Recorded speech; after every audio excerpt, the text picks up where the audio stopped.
I have a problem, which is that I hate adjusting my reading lamp before bed. It's fiddly, hard to deal with, and it's clearly not meant to be adjusted often. To add on to that, it's only bright on one side of the bed. So when I'm reading over here, there's not as much light, and it's kind of hard to see. So here's the master plan. There will be a custom-built track that's installed above my headboard. The reading lamp will slot into this track, and hopefully if everything works out, I'll be able to pull a drawstring to slide the lamp across. Oh, and also, I want the lamp to be controlled by a dimmer knob on my nightstand. The first thing I did after doing a rough sketch was to make this foam board mock-up of the lamp to get a sense of scale and aesthetics. This project started on a bit of a whim during my month-long winter break from college. Oh, it's so dusty. I was building the nightstand at the same time, which took a lot of planning. That was a close one. So with this project, I'll kind of be winging it and solving problems along the way. I get a lot of comments about my woodworking face shield. Most of them asking why I'm wearing a motorcycle helmet while I'm working, and the other half of them just saying that it's overkill. Yes, it may look a little bit odd, but once you try one of these, there's no going back. I found this nice piece of hard maple up in my wood storage. It was left over from when I made the Kumiko canoe paddles, and I thought it would be perfect for the pinecone shaped layers of the lamp. Okay, I am pretty happy with how this mock-up looks. Now comes the tricky part, which is cutting all of these angled corners. Now the part that makes this really hard is that this is a compound angle, which means there's an angle going this way, but also an angle going this way. So that not only means that the blade of the table saw has to be angled, but the workpiece has to also be angled. How do I do that math? It wouldn't be 45 degrees because it's angled. I hate to do it, but I'm gonna ask ChatGPT. Mr. GPT says, cut the edges at half the angle of the slope. Good luck. Which in this case, it's 40 degrees, so I would cut the corners at 20. Time to see if Mr. GPT is correct. Good luck. Haha.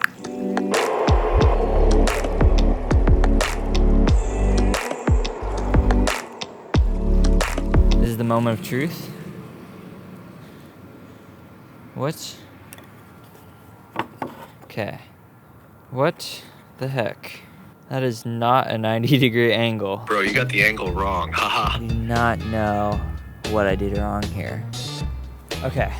A little bit of questionable math later and quite a few tests. It is a 45. Is it 45? Not the right angle. What the heck? Somehow I stumbled into finding the correct angle, which is 31.5 degrees. But now that I have that dialed in, I can get started on the final pieces. While technology can be cool and helpful, it can also lead you down the wrong path and waste your time. I think sometimes I need a bit of a reality check to remind me that these real-life skills like math and geometry are still quite important, even though I try and avoid them as much as I can. Each layer of this lampshade gets slightly smaller going up, so instead of calculating how much smaller each piece needed to be cut, I measured directly off of the foam mock-up. And just as I began to glue things up, the clouds darkened and I felt the first raindrops. Show me light, show me better days. I keep on spending, I need to f***ing save. My mind is it's on another wave. Thinking all these thoughts and they possess my head for days. It's funny how they never change. True art is probably getting rich from counting all this little change. Growing till I get a range, rise until I light a wave. Ghetto like my lingo. Show me light, show me brighter days. Funny as a kid, I was old.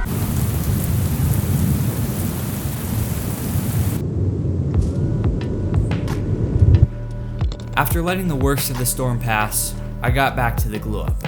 I was able to tape the edges of the pieces together and spread glue in each little valley.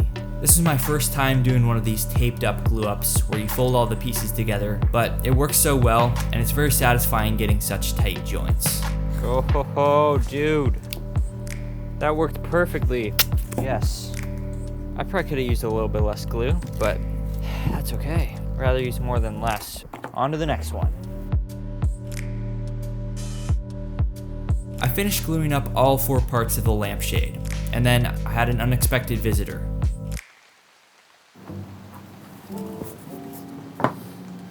It's looking good. Oh, thanks. Sorry I had to do the whole rain thing to you, but you're being pretty slow. Still, I can't believe it, man. Thought we were friends. I gotta do my job, just like you gotta do yours. I'm here to keep you on track. When you're slowing down, Mother Nature comes out. Get to press my little button. Certainly speeds you up. Please don't do it again. I can't guarantee that, but good job. Hope you keep up the good work. Later. Okay. I don't like this new supervisor, dude. Hopefully the supervisor leaves me alone for a little while. But now that I have these drying up, I want to get to work on making the rail that this entire light is going to slide across. So the rail that this light is going to slide on is basically going to be this U shape. I started making the rail by ripping down 2 1/4-inch pieces of maple. These will form the front and back of the rail, and in between will be a channel for the lamp to slot into.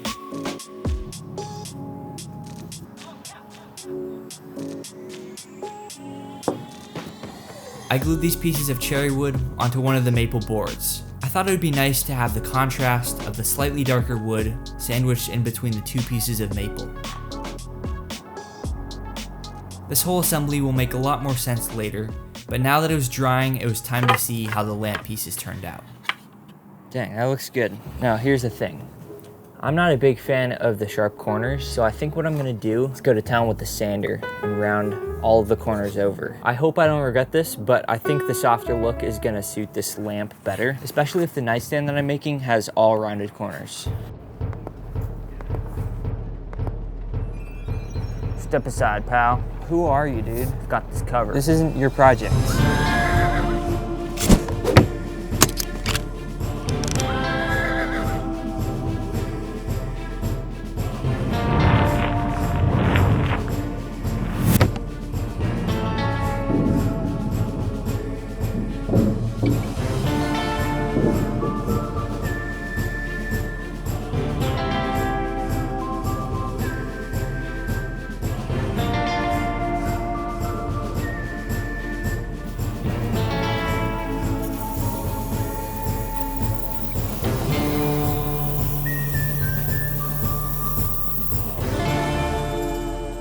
I'd softened the hard edges of the lampshade considerably, and it was looking a lot more like what I had imagined.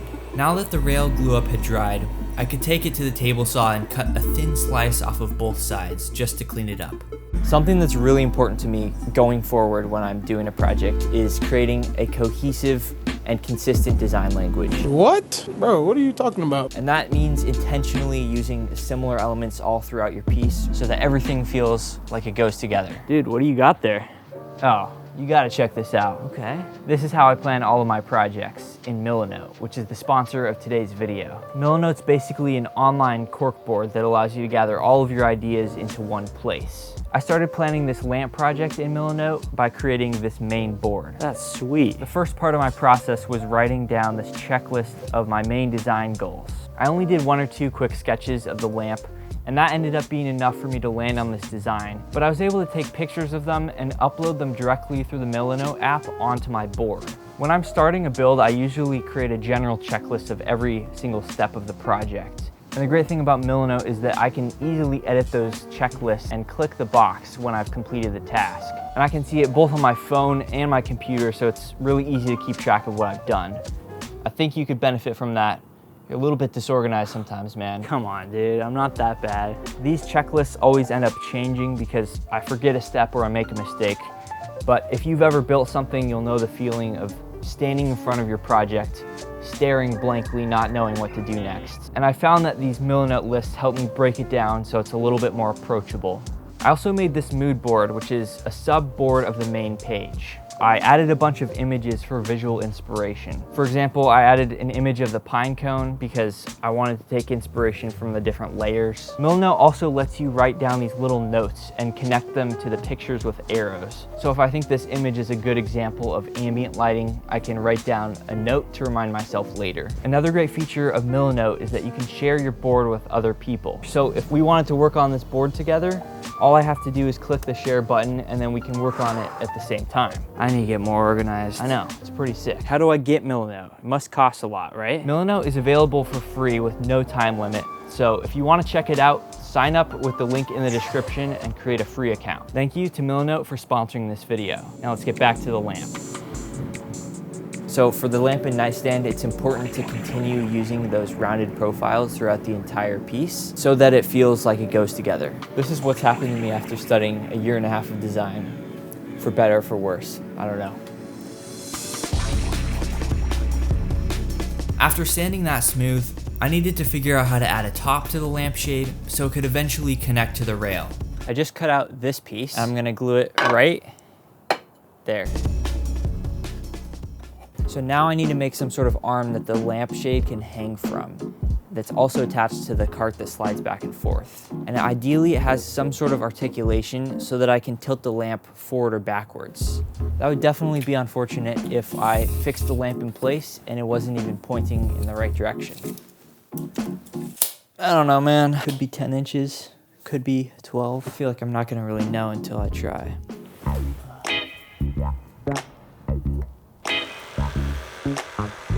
So I found this big chunk of maple from my chair project, and I'm gonna use this to make the arm that holds the light. Up until now, winging it had gone smoothly. But from this point forwards, things started to get more complicated.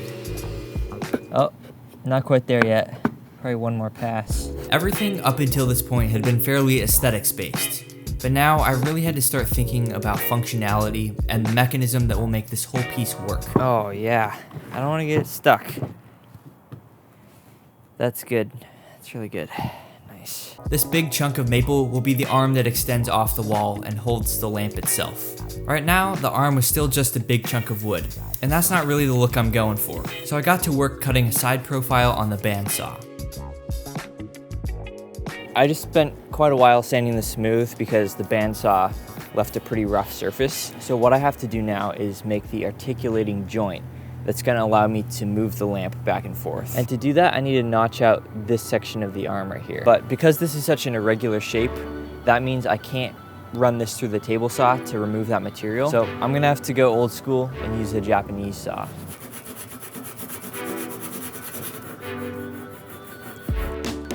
There's something so rewarding and equally stressful about problem solving on the fly like this. On one hand, you're aware that any decision you make could turn into a setback, and you might have to start again from scratch. But on the other hand, every problem you solve reinforces that you're actually good at what you do, and you're capable of good decision making. The next day, I needed to figure out how this arm was going to slide smoothly across the rail. So I drilled a few more holes in the back. I added these bolts, which will hold these two bearings that stick slightly above the surface of the arm. This will hopefully remove any downward friction of the arm rubbing on the rail.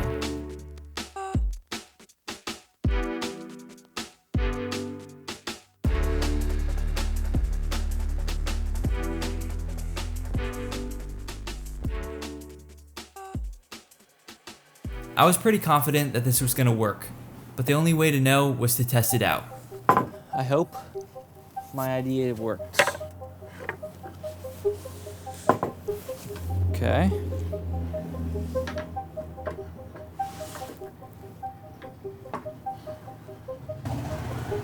Oh man, kind of a big gap. I think I drilled the hole a little bit too far away from this piece, so it doesn't actually clamp down on the actual rail.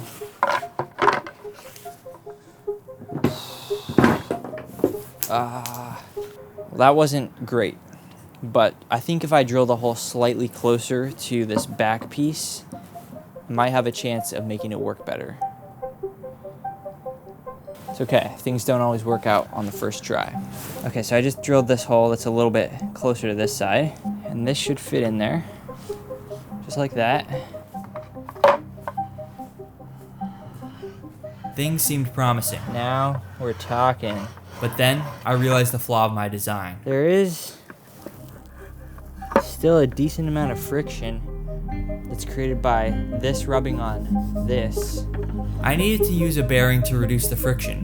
However, the large bearings that I'd used before were just too big to possibly fit inside the vertical support. And that's when I remembered the physics project that I'd built in high school that was still sitting in my closet. I had used this tiny bearing to increase the efficiency of this trebuchet, and it just so happened to be the perfect size. If I was going to improve the sliding mechanism the best that I could, I decided why only have one internal bearing assembly when I could have two of them.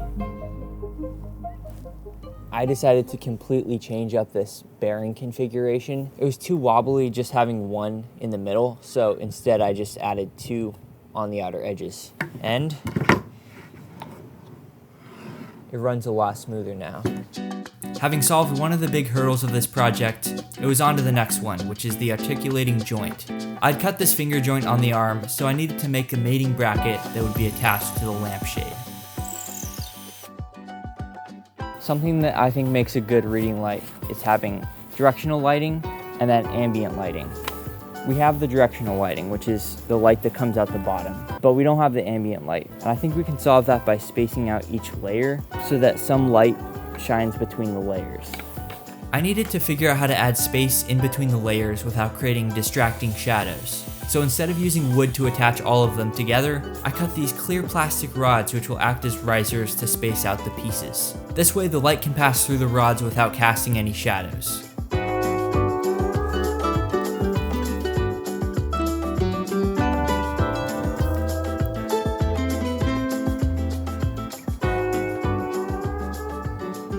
Oh yeah, I think that worked pretty well. But now I have to figure out how to attach the lampshade to this.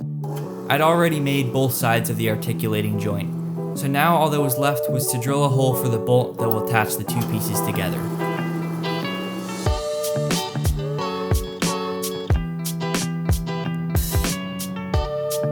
Come on, there we go. I gotta think about how the cable from the light is gonna go through and exit out so that we don't see the cord that comes from the light.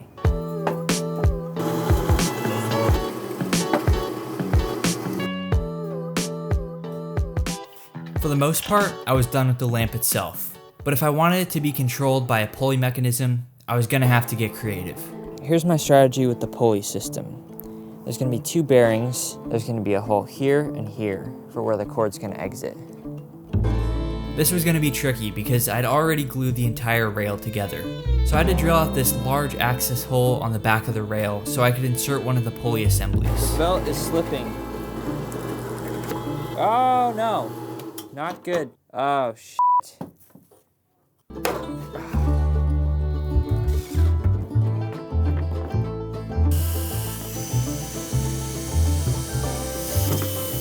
Time to drill the two little holes that the pull cord is going to come out of. Okay. I may have gone a little bit too big with these holes here. Check that out.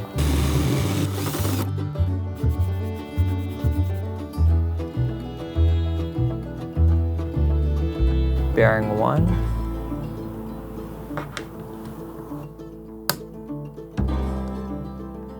Bearing 2. You can't really see what's going on, and neither can I. We're both gonna have to trust that it's gonna work out.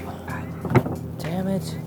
Drop the bearing, dude. I lost my bearing. I lost my bearings just now. I'm going in blind here.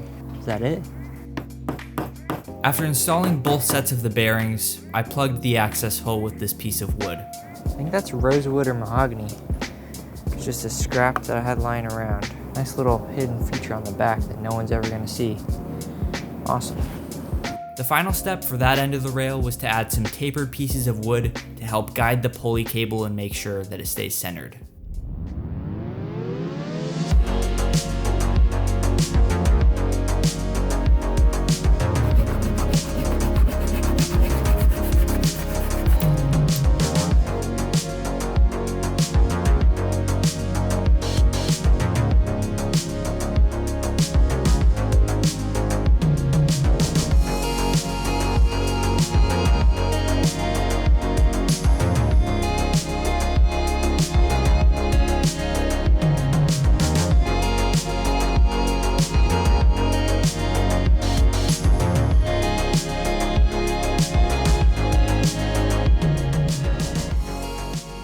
That took a very long time to get all of those bearings placed in there. I still don't even know if it's gonna work, but we're in the home stretch.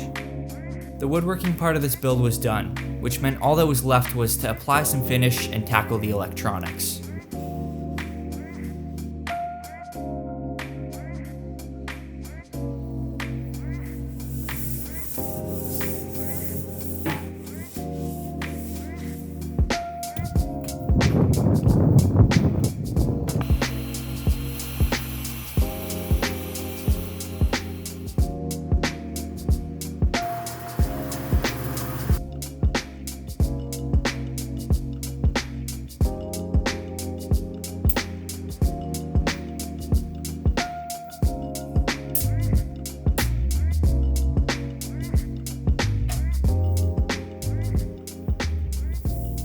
Check this out.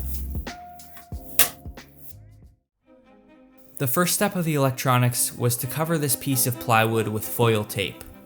Next, I wrapped this LED strip around it. The foil tape should serve a couple of purposes. It'll reflect the light, making the output brighter, and hopefully it'll help mitigate any heat from the LEDs themselves. I've had some time to reflect on the experience of building this, and one thing stuck out to me.